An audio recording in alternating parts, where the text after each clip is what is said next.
When we started looking at this space, we really wanted to create a place which would be calm and beautiful and just a lovely place to sit and study. The Science Museum had a great focus on the quality of the visitor experience, and we transferred that idea to the library, the importance of both creating a space that's calm and beautiful and delightful, but also making sure it's a space that works for the library. And we wanted this space to feel like it had always been here. It wasn't a transformation of a space, but it was a space that was always designed to be like this.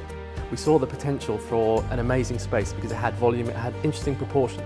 We looked for quite a while at classical proportions. We looked at Michelangelo's Laurentian library. We looked at the idea of just the importance of perspective in the space. We really liked the idea of sitting under a tree, kind of as a reference to Newton when he thought about the law of gravity and he saw this apple falling. But we really liked the thought of this filtered light coming through the tree and you sit and study in this beautiful light. So that was kind of the initial thought we had sitting under a tree canopy.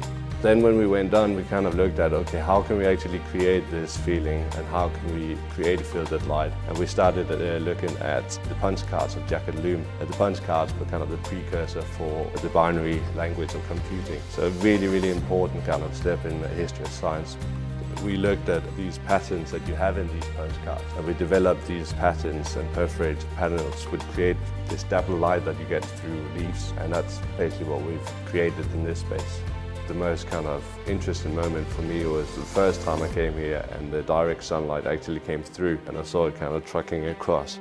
Particularly so close to actually what I think the dapple light under the tree looks like. That's when I thought, oh, this is the way we wanted it to be. I think what's interesting about the project as a relatively small project is it has a multi-layering of inspirations and none of which is necessarily kind of primary. To use one word, it would be calm. It's what everyone needs when they're studying. It's what you need when you're coming here to think for a long period of time, to produce a space that's calm and people can actually just start to forget all the peripheral things and get focused on one thing. That's what this space should be.